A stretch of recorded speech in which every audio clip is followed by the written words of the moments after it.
Hi students, welcome to the session of Electrodynamics. This chapter mostly deals with the idea of electricity and magnetism. Then what is this electricity and magnetism? The whole thing is designed for a graduate student here. So this chapter deals with most of the static charges and with the moving charges. So first of all, we'll deal with for a static charges and its basic law and its basic concepts. So first of all, we'll start the chapter electrostatistics. Electrostatics. You know, the electrostatics chapter deals with the static charges. If the charges are in motion, then in the lower classes you have learned about it may create some current, and according to that current there may create some magnetic field. So from this point onwards, we are only dealing with a group of charges or a single charge which is only steady. Okay. So first we'll go about the basic law, which is the Coulomb's law. What Coulomb's law will do is, this Coulomb's law will give an idea of electric field. So first of all, consider a group of or a bunch of charges which are at rest. I name it as Q2, Q3, Q4, Q5, etc. So that another test charge which is at a distance r from any one of these charge will experience a force. How much force it will experience is given by this Coulomb's law. So Coulomb's law says that this force is directly proportional to product of one of the charge on the test charge, and force is directly proportional to 1 by r square, where r is the distance between these two charges. So you can club this equation, which is equal to F is proportional to Q by r square, which can be deal with a constant Q by r square. So F is equal to 1 by 4 pi epsilon 0 Q by r square. Since F is a vector, we should write 1 by 4 pi epsilon 0 Q by r square into r cap. So this is the equation for force acting by this charge Q on this test charge capital Q. So in the case of Coulomb's law, F is inversely proportional to 1 by r square and F is directly proportional to the product of their charges. This is the definition of Coulomb's law. So Coulomb's law gives the idea of what is the force acting on that charge. So if there are n number of charges, the total force is equal to force acting by the first charge plus force acting by the second charge plus, like that, up to the force acting by the n charge on the test charge Q. So I can write like this, which is equal to 1 by 4 pi epsilon 0 Q1 Q by R1 square, where R1 is the distance from the first charge to the Q charge.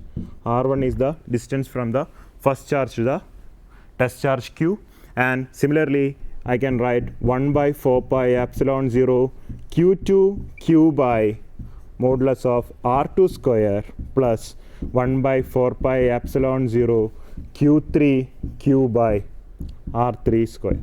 Remember, we should put the unit vectors corresponding to each distance, R3 cap, like that.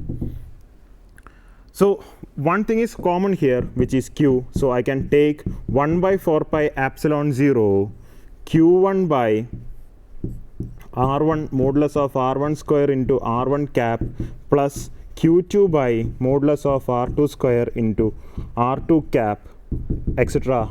into Q. I name this quantity as a quantity which is equal to Q into this quantity, I name it as E, which is equal to force.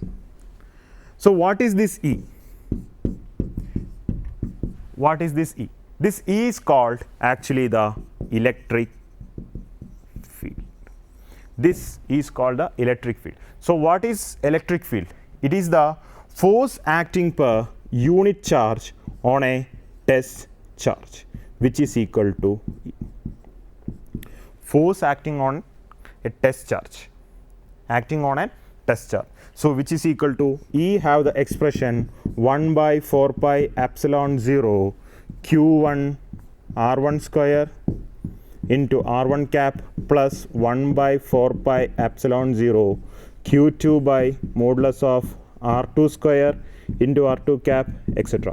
if there are a bunch of charges. So in general, I can write electric field as the equation E is equal to 1 by 4 pi epsilon 0 sigma I runs from 1 to n q I q by modulus of Ri square into Ri cap.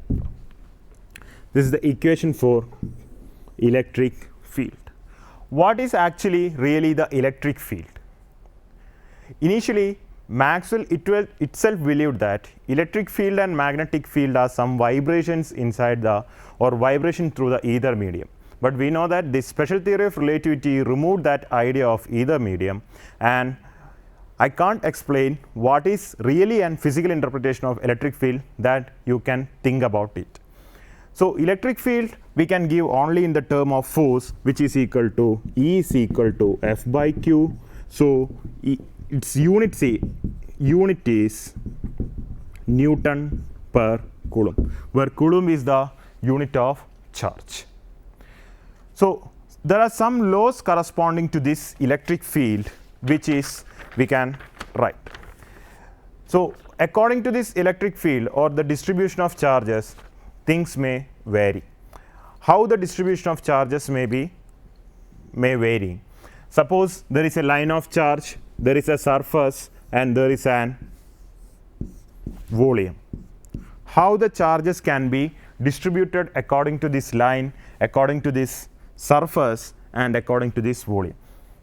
So we are dealing with continuous distribution of charges. You know that there are two types of distribution of charges. One is discrete distribution of charges and continuous distribution of charges.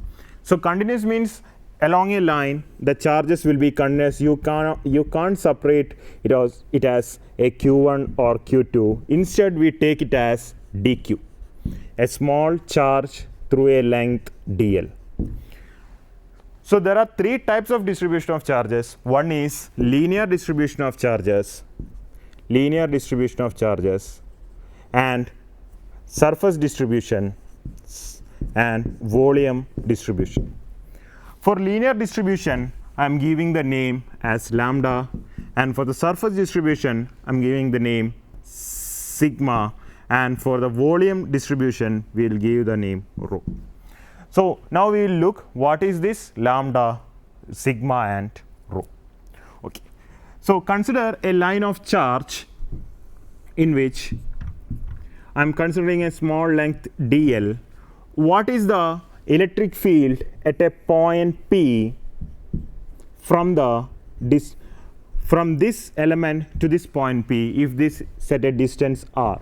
What is the electric field at this point P?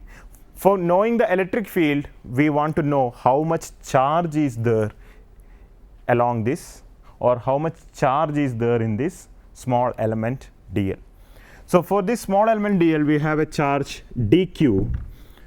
Then electric field can be written as, from our equation, electric field is equal to 1 by 4 pi epsilon 0. Initially we have written as E is equal to 1 by 4 pi epsilon 0 sigma qi by modulus of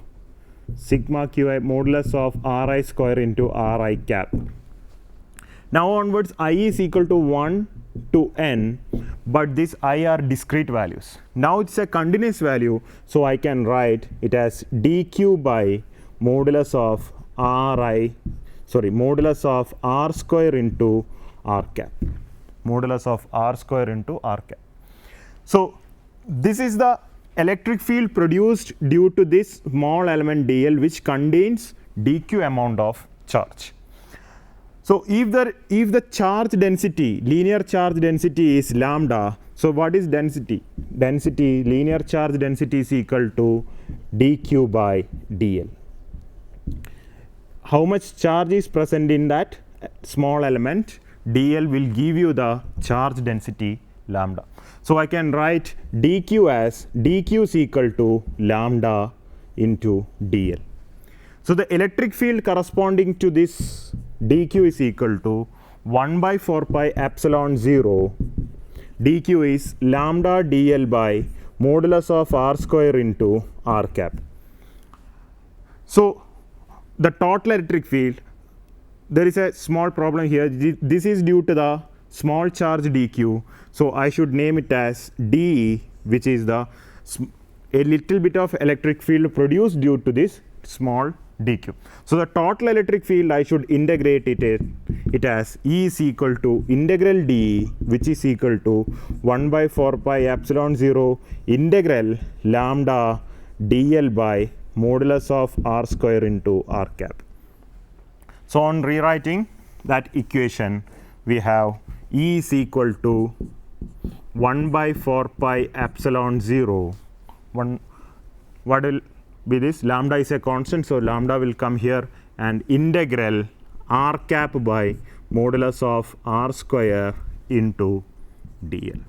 This is the equation for electric field produced due to an continuous line charge distribution. As a note, I will add one more point. As a note, initially we had talked about there is a small distribution of charges which have q1, q2, q3, etc., qn charges, and a test charge is placed at a distance. So I'll consider a xyz coordinate system in which this q1 and some of the charges, here the position vector is r1, and to the q the position vector is r1 dash. Then the distance r, this is this distance vector r. So this vector, this r represents the distance from the source point to the field point. Q is at the field point, so from the source point to the field point is this distance r. Don't mix it with this distance r is from the center. This r is not from the center. This r is from the source point to the field point. The whole paper deals like this. Always the r is from the source point to the field point. So similarly, this is the source point and this is the field point. So I named it as r. So whatever may be the charge distribution, that r will be a distance from the source point to the field point. Similarly, we look for an surface charge distribution. This is for a line charge distribution where lambda is called the linear charge density. Now we look for an surface charge density. So consider a surface which has lots of charges on its surface, and I am considering a small area dA here which consists of dq amount of charges. So the surface charge density sigma is equal to dq by dA. So E will become E is equal to 1 by 4 pi epsilon 0, the small electric field at a point P due to this charge distribution is equal to 1 by 4 pi epsilon 0 integral. Before integral we will write dq by r square into r cap. So which is equal to dE is equal to 1 by 4 pi epsilon 0 sigma dA by r square into r cap. I am substituting what is dq here. dq is equal to sigma dA. So d is equal to, so the total integral d is equal to 1 by 4 pi epsilon 0 integral sigma dA by r square into r cap. Since sigma is a constant, I can take it out. So the total electric field is equal to sigma into sigma by 4 pi epsilon 0 into 1 by r cap by r square into d. This is the electric field produced due to an surface charge distribution. Similarly, for a linear charge, for a volume charge distribution, consider a volume. It should not be in the shape of a cube. Consider sometimes in a volume like this. You can take any three-dimensional object. So if it's consider a volume d tau, and this contains dq amount of charges, so the volume charge distribution is equal to dq by d tau, where d tau is the small elementary volume. Just like the small elementary area, the electric field, similarly the equation for electric field will become rho by 4 pi epsilon 0 into integral r cap by r square d tau. This is the equation for the surface charge distribution. And one more equation we have, E is equal to 1 by 4 pi epsilon 0 lambda into integral r cap by r square into dl. This is the equation for linear charge distribution. This is the equation corresponding to linear charge, surface charge and the volume charge distribution. Now we will check how we will represent the electric field diagrammatically or pictorial representation, or by the equation and the properties of electric field lines. The electric field lines represent how a charge is experienced, or how a charge experiences a force. The line along which a charge experiences a force will be represented by the electric field lines. And some of the properties of electric field lines are they never intersect. And they starts from the positive charge,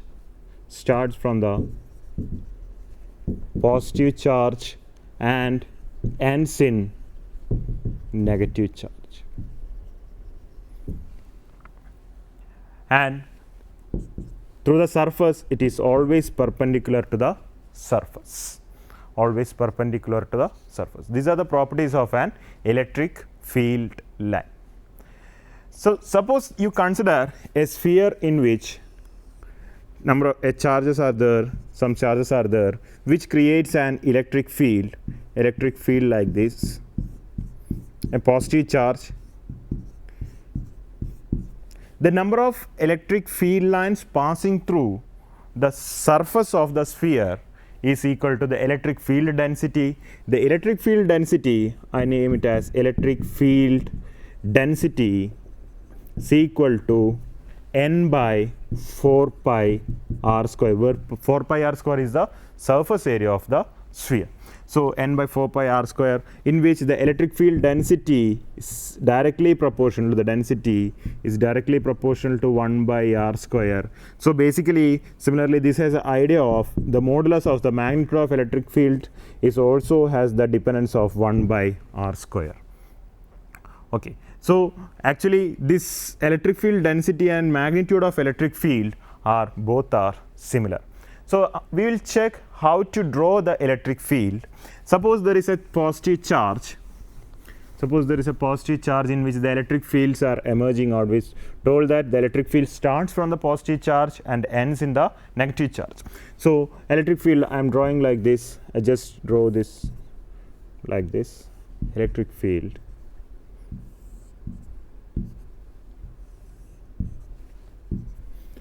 And I am drawing some small vectors here.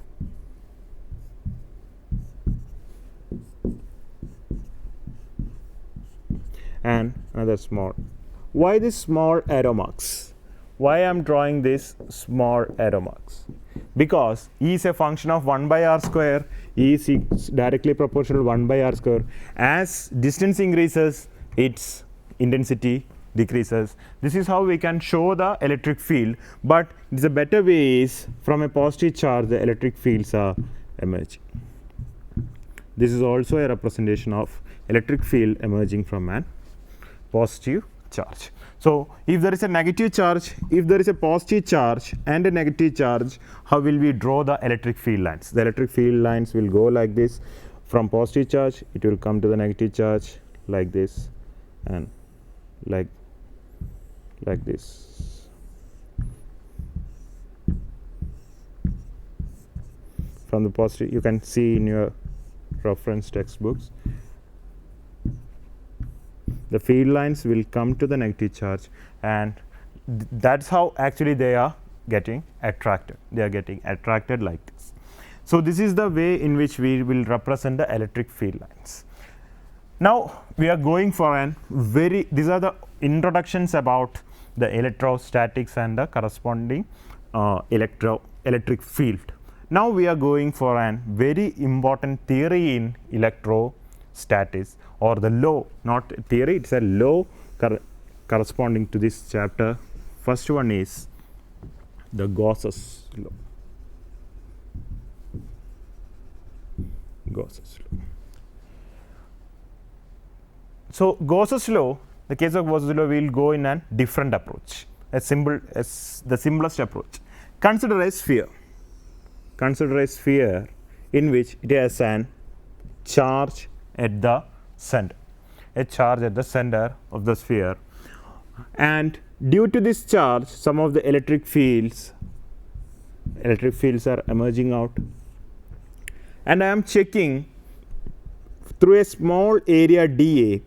The blackened one is dA, and this dA is always perpendicular. The area vector is always perpendicular to the surface. So at the point P,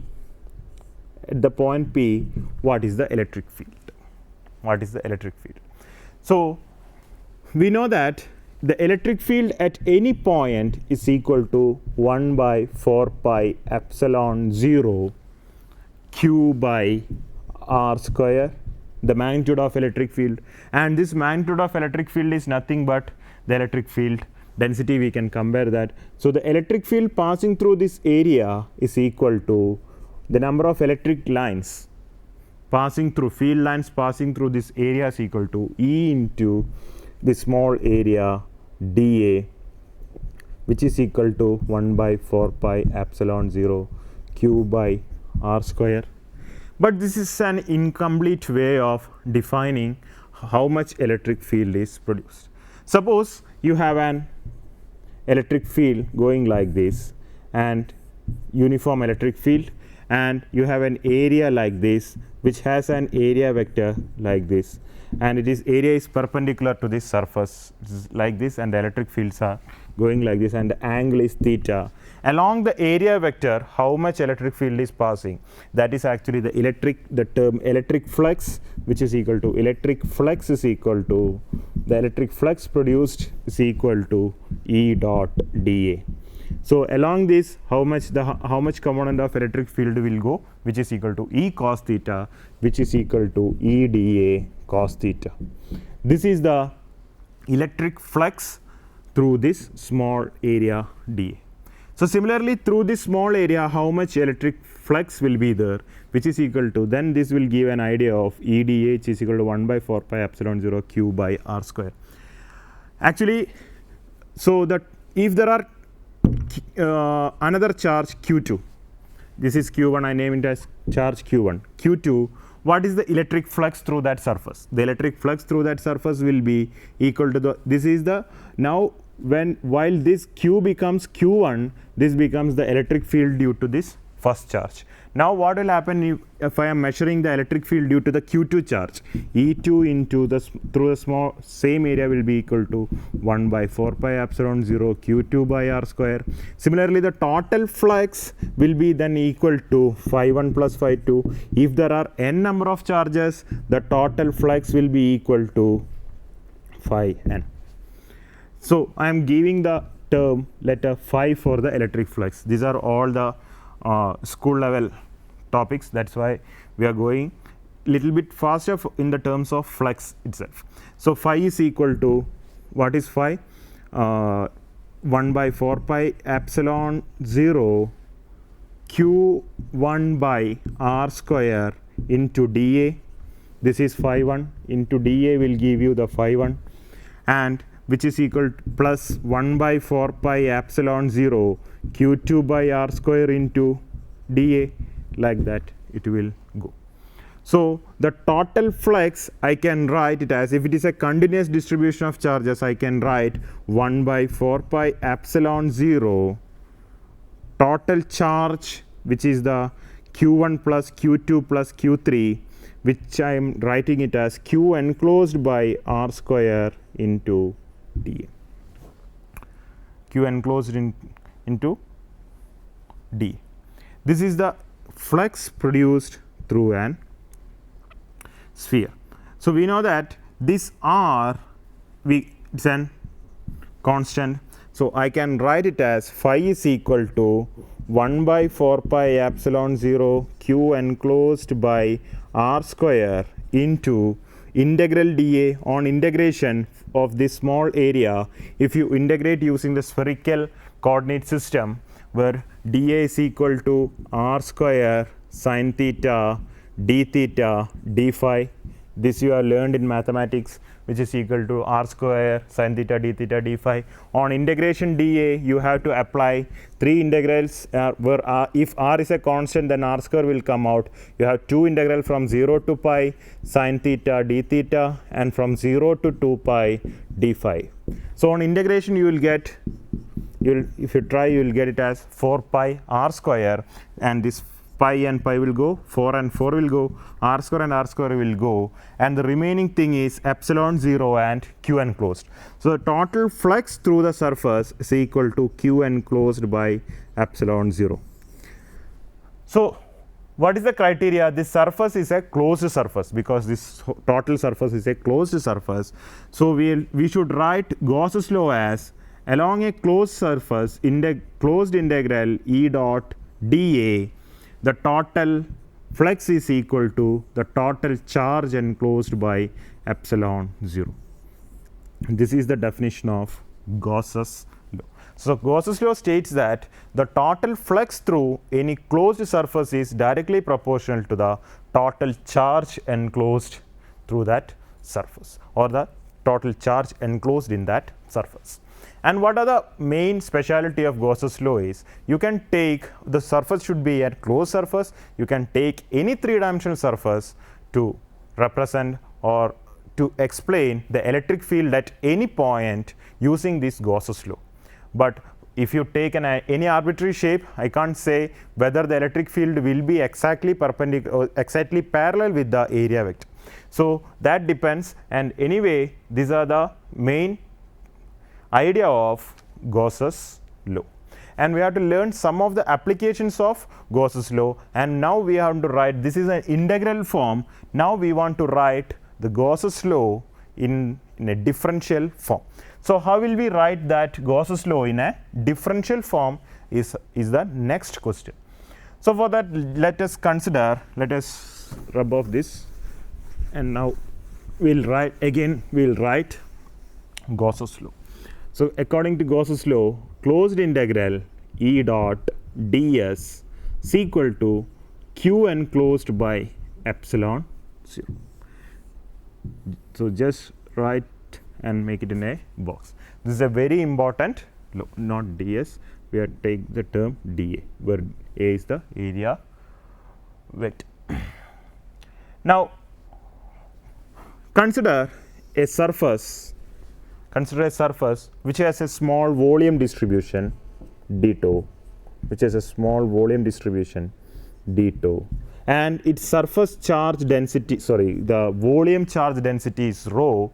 What is the electric field produced at a point P by this surface charge distribution? I told you, you can easily find out what is the electric field at the point P using Gauss's law. So what we will do is, we'll take the total charge enclosed. Sometimes we can't find what is the total charge enclosed for an arbitrary shaped body. So what we will do is, this q enclosed will be measured in terms of, you know that the total charge is equal to the surface charge, the volume charge density into its volume. So we have a small volume d2, so I should write the q enclosed is equal to integral rho d2. So I am substituting this q enclosed to this closed integral E dot dA to the equation of Gauss's law. So closed integral E dot dA is equal to integral rho d2 by epsilon 0. Now there arises a problem. Here it is an area integral and surface integral, and here it is a volume integral. So how will you solve this? So this you have learned in Gauss's divergence theorem. Again, it's a mathematical rule that you are learning in mathematics. So apply the Gauss's divergence theorem. So do you remember what is the Gauss's divergence theorem? This Gauss's divergence theorem says that closed integral or the surface integral A dot dA, if area is any vector dA, can be written as divergence of A through that volume d2.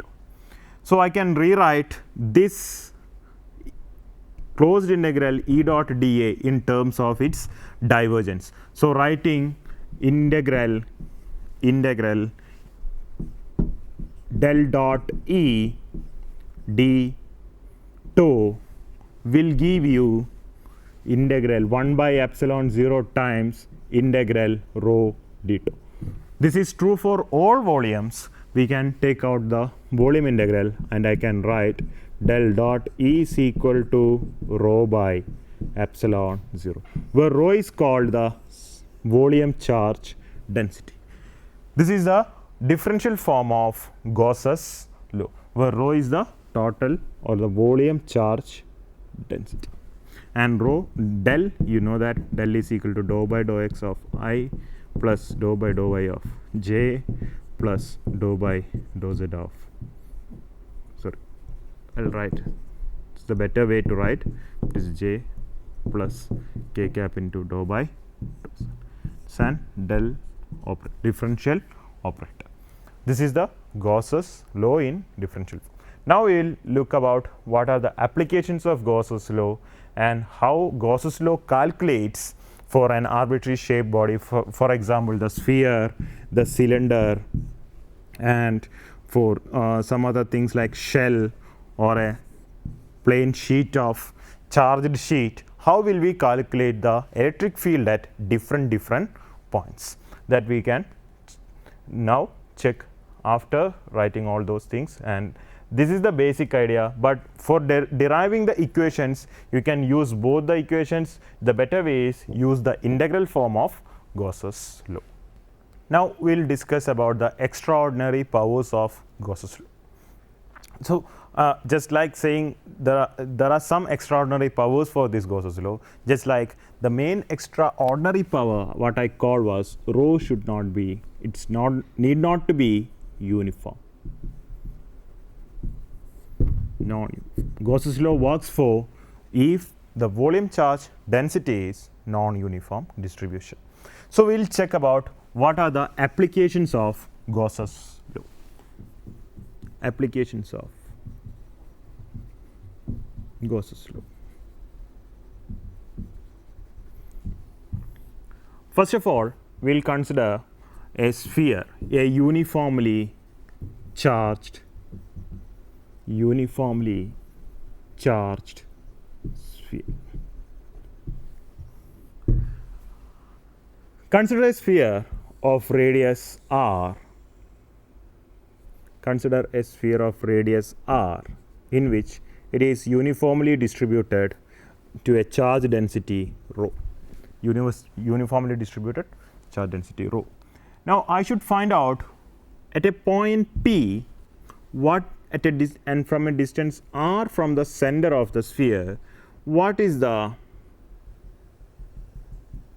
electric field produced. This is at the point P. For that I am considering a Gaussian sphere which is represented as a dotted line, and at this through this Gaussian surface or the Gaussian sphere, what is the electric field produced at this point, which is equal to in this direction, and this area vector is in this direction. Now we'll write the basic Gauss's law. The Gauss's law is closed integral E dot ds is equal to q enclosed by epsilon 0. What is q enclosed actually? The q enclosed, the total charge enclosed, is equal to rho into or integral rho d tau, which is equal to rho into integral d tau, integral d tau, which is equal to rho into 4 by 3 pi r cube. 4 by 3 pi r cube, where r is the radius of the sphere. Now I am going to substitute.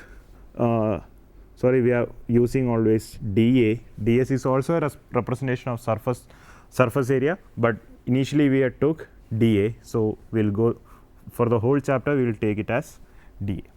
So closed integral E dot dA, which is equal to rho by epsilon 0 into 4 by 3 pi r cube. Just look what is E dot dA. E dot dA, the angle is 0 degree, so which is equal to EDA cos 0 degree, which is equal to EDA. So I am substituting EDA in closed integral EDA is equal to rho by epsilon 0 into 4 by 3 pi r cube.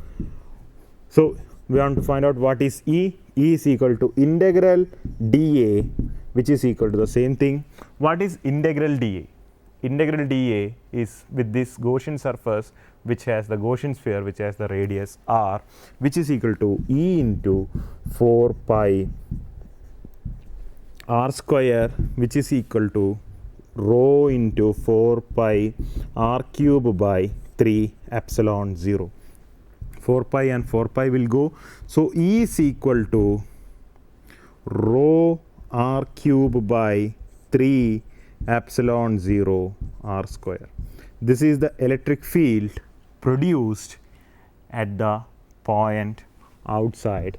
So since a vector, I should write a unit vector r cap along this direction, which is the electric field produced at an outside point P for a uniformly charged sphere. Similarly, I will look for electric field at the surface. Same process, but we should consider where is this Gaussian surface. Gaussian surface is exactly on the surface of the sphere, which is this r, and now the area integral dA will become 4 pi r square. So I can write it as Gauss's law, closed integral E dot ds is equal to closed by epsilon 0, same thing, or taking in a simple step you can take r is equal to r, but as a process I will show how this will become r is equal to r. So which is equal to closed integral E dot dA is equal to q enclosed by epsilon 0. So E into 4 pi r square is equal to q enclosed rho into 4 by 3 pi r cube. So we will get the equation as rho by epsilon 0. So I forgot to put that epsilon 0, which is equal to 4 pi and 4 pi will go, which is equal to r square and r will go, which is equal to rho by 3 epsilon 0 r. Along the, if you are taking along this point, this is also radius, and I can name it as r cap, which is along the r cap direction, along that radius, unit vector along that radius. So which is equal to E at the surface. This is the electric field produced at the surface of the sphere, and mostly this is a constant, because r is a constant, all these quantities are constant.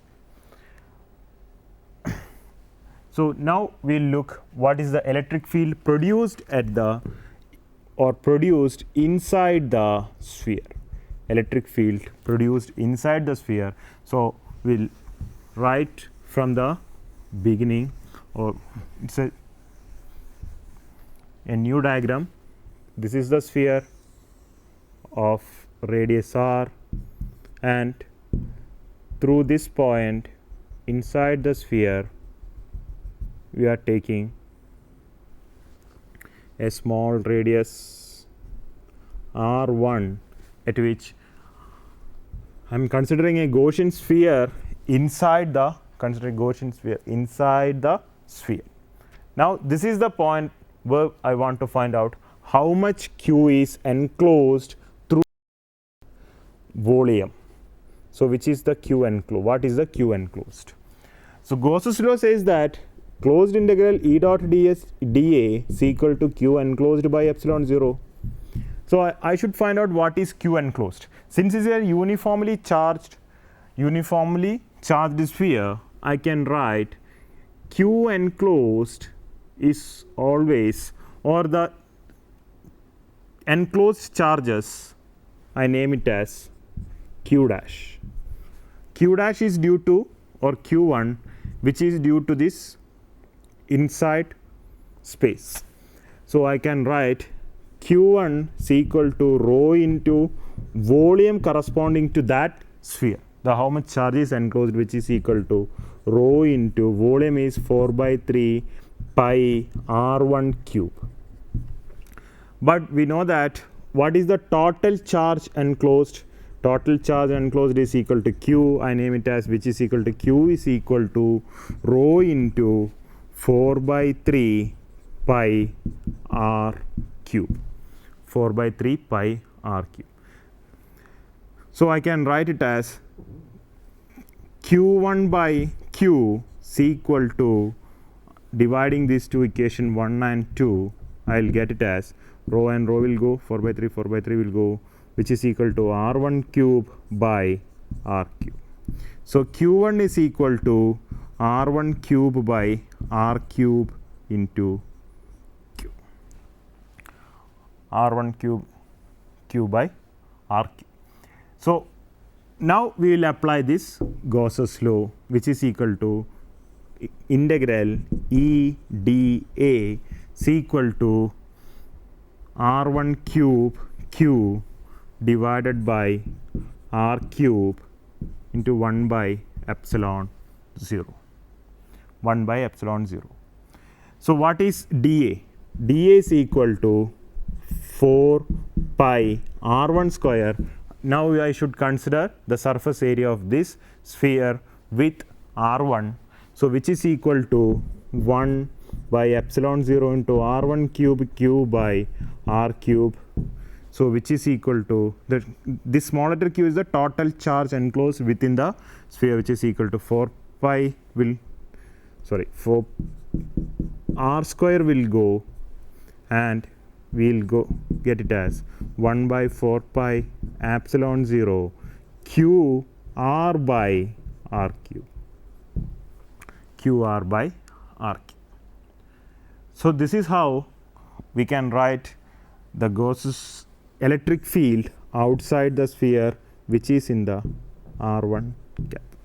So electric field inside the sphere is equal to 1 by 4 pi epsilon 0 q into r1 by r cube into r1 cap, where E is now proportional to r1, and here E is a constant, and outside the sphere, you remember E outside the sphere is directly proportional to 1 by r square. 1 by r square. Now we will draw a graph to show how the electric field is varying for a uniformly charged sphere. For that, consider a sphere and an electric field in y axis, taking electric field in the y axis and distance along r along the x axis. Now till the surface, electric field is varying inside the sphere. This is inside, this is at the surface. Till the surface, electric field is directly proportional to r, and it reaches its maximum at the surface, and again varying as 1 by E is proportional to 1 by r square. This is the variation of electric field inside and at the surface, and at this point r is equal to r, and E is proportional to 1 by r square. This is how electric field is varying inside, at the surface, and outside the uniformly charged sphere. Now we will look for a uniformly charged cylinder. What will be the case? For a uniformly charged cylinder, we will consider the spherical. We should not consider the spherical symmetry, we should consider the cylindrical symmetry. So, for a uniformly charged cylinder, for that consider a cylinder of radius r, its radius is r, and I want to find out outside the cylinder, electric field outside the cylinder, on the surface of the cylinder, and inside the cylinder. The same process, consider a Gaussian cylinder,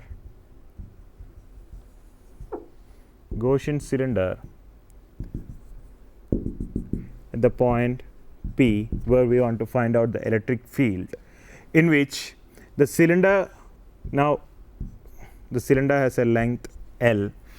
Now, what is the electric field at this point P? For that, we are considering three different surfaces, 2 base and 1 curved surface. So, I will write the Gauss's law, closed integral E dot ds is equal to integral 2 into the upper surfaces or the base surfaces 1 and 2 E dA plus E dot dA plus integral through the curved surface E dot dA, So, what is the angle between electric field is in this direction and area vector on this base surface is in this direction actually. So, what is the angle between this area vector and electric field? Through the base surfaces, E dot dA is equal to 0 because angle is 90 degree. So, closed integral E dot dA will now changes to the curved surface EDA, which is equal to Q enclosed by epsilon 0. So, same process, the Q enclosed is equal to integral rho d tau, which is equal to rho into integral d tau, what is the total volume of the cylinder, which is equal to pi r square L. So, Q enclosed is equal to rho pi r square L. So, substitute here, which is equal to E into integral dA is equal to rho into pi r square L. What is at this point P, which is at a distance r, so which is equal to E is equal to 2 pi r L is equal to rho into pi r square L. So, which is equal to pi and pi will go, this L and L will go. So, electric field is equal to rho r square by 2 r into r cap. This is the electric field produced outside the cylinder. Now, at the surface, what is the electric field produced? Simplest idea is put R is equal to capital R, because this we are considering this Gaussian, we will consider this Gaussian surface on the surface of the cylinder itself. So, R is equal to R, that will give you integral EDA is equal to rho into pi r square L, which is equal to E into 2 pi r L is equal to rho into pi r square L. So E is equal to pi and pi will go, which is equal to L and L will go, which is equal to rho r by 2 epsilon 0. 1 epsilon 0 is there. So rho r by 2 epsilon 0. This is the electric field produced, or the electric field at surface of the cylinder. Now we will check what is the electric field produced inside the cylinder. For same process, there is not that much difference. Consider a cylinder with radius capital R and its length is L. Now consider a point inside the cylinder with radius R. This is at the point. So integral E curved surface EDA is equal to Q enclosed by epsilon 0, which is equal to E into, now the area is 2 pi R L is equal to Q enclosed is equal to rho into pi R square L by epsilon 0. Pi and pi will go. So E is equal to rho into R by 2 epsilon 0. Since pi and pi will go, 2 will come down and L will be cancelled. So one R will be remaining. So E is directly proportional to R. So E at the surface is a constant. E outside the sphere is equal to E out is directly proportional to 1 by R. Now how will we draw this graph? We will consider a cylinder of radius R in which E is directly proportional to R, and the surface it will reach the maximum, and again it will come down as function of 1 by R. E is directly proportional to 1 by R. This is the graphical representation of how electric field varies outside at the surface and inside cylinder. So this is the case for an uniformly charged cylinder.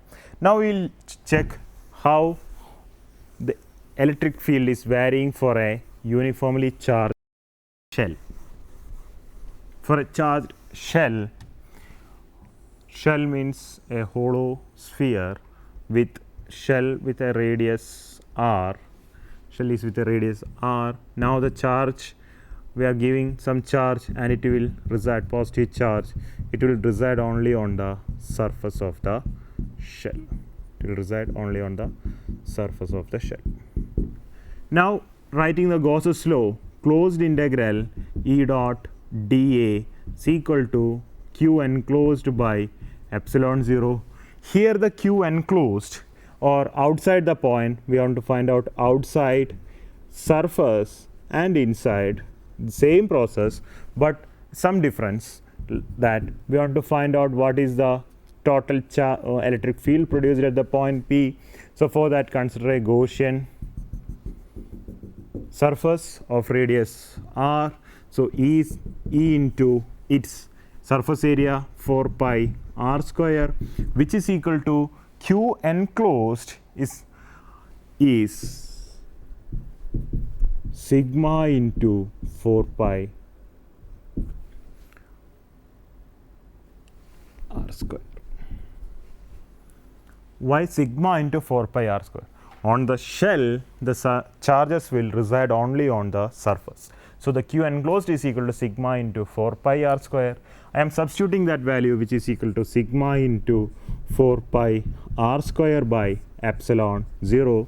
So therefore E is equal to 4 pi and 4 pi will go, which is equal to sigma R square by R square into epsilon 0 with into R cap. This is the electric field produced outside at a point outside the shell, which is a function of E is directly proportional to 1 by R square.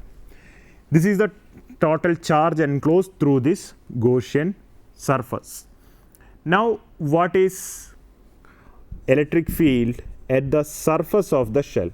At the surface of the shell, put R is equal to R. So what we will get is E out at the surface to sigma into R square divided by R square into epsilon 0 into R cap. So which is equal to sigma by epsilon 0, which is a constant. So this is the electric field produced at the surface of the shell, which is in the direction of the radius vector, unit vector, which is equal to R cap. And the most interesting idea is what is the electric field inside the shell. The electric field inside the shell, for that consider a shell and the whole positive charges are residing on the surface of the shell, and I am considering a Gaussian surface which is at a distance r, or which is at a radius r inside the shell. So what is the total charge enclosed inside this surface? The total charge enclosed is equal to 0. So the electric field inside the inside the shell is equal to 0.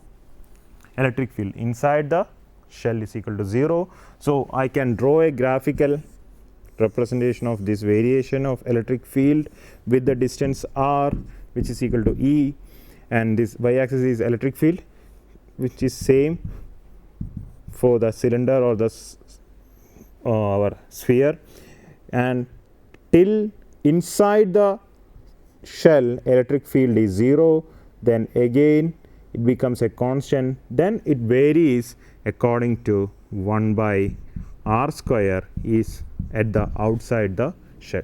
So till the inside the shell electric field is 0. This is the graphical representation of variation of electric field with distance for an uniformly charged shell. This is for an uniformly charged shell. These are the three cases we can talk about in the case of Gauss's law. But one more thing is there. If we have a charged sheet, uniformly charged sheet, in this case I am considering only an uniformly charged distribution. Maybe in the next lecture we will consider the non-uniform cases, just like the non-uniformly charged sphere. What is the electric field at a point, how the electric field will vary according to this distance if we consider a non-uniformly charged distribution. Now at last we will look for an charged sheet, a sheet of charge in which we have a uniformly charged sheet, and we want to find out what is the electric field produced at a point P up and down the charged sheet,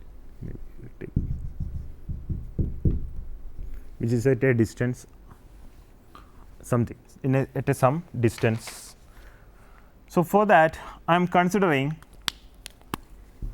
a pillbox, Gaussian pillbox, which has just like similar to a small matchbox, which has some surface area.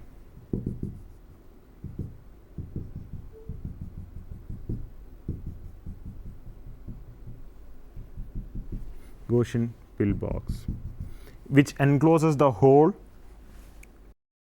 sheet inside that, which has a surface area A. So I am taking the electric field is in this direction, electric field is in this direction. So for this we know that this area vector is in this direction, and this area, the upper part area is in the direction of electric field, and lower portion also area vector is in the same direction of electric field. All other surfaces area vector is exactly perpendicular with the electric field. So I can write according to Gauss's law, closed integral E dot ds. What is this closed integral? How the edges, the total edge surfaces into E dot dA plus upper surface into E dot dA plus lower surface into E dot dA. So which is equal to edge surfaces E dot dA on the edge surfaces E dot dA become 0 because E and dA vector are perpendicular to each other. So the angle is equal to theta is equal to 90 degree. Now what about the upper surfaces and the lower surface? Now we'll check integral E dot dA plus integral upper surface plus integral lower surface dot E dot dA is equal to Q enclosed by epsilon 0. If the sheet has an area A, surface area A, and its surface charge density is sigma, then Q enclosed is equal to, what is Q enclosed? Sigma into A.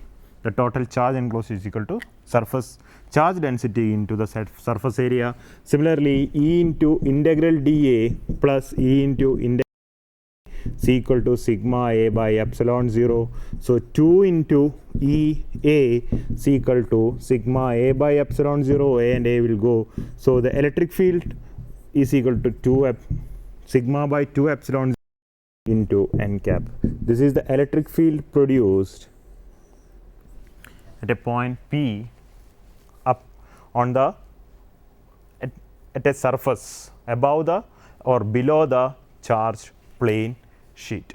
For example, we will consider a charged sheet which has an positive surface charge density and a negative charge density. The better example which has the positive charges are here. All over the positive charges will be there. On this side also positive charges will be there.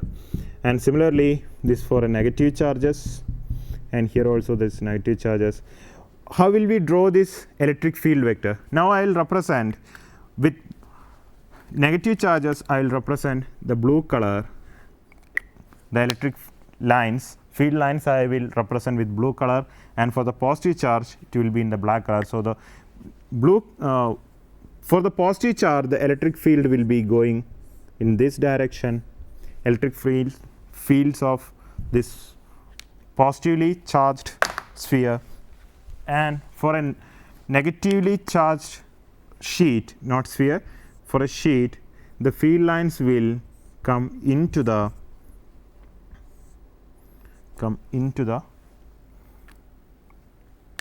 sheet. So what is the total electric field at this region 1, region 2 and region 3? The total electric field here it is 0 because this 2 will cancel out. Now here this will be E is equal to sigma by 2 epsilon 0 plus sigma by 2 epsilon 0, which is equal to sigma by epsilon 0, which is also 0. This is the electric field in between one positively charged and negatively charged plate. I hope you got the idea of how will you calculate the electric field at different points using Gauss's law. In the next lecture, we will be talking about work done in moving a charge and its electric potential. Before that, we want to discuss what for a non-uniform charge distribution, how will you apply this Gauss's law. Hope you have enjoyed my lecture, and thanks for hearing my lecture.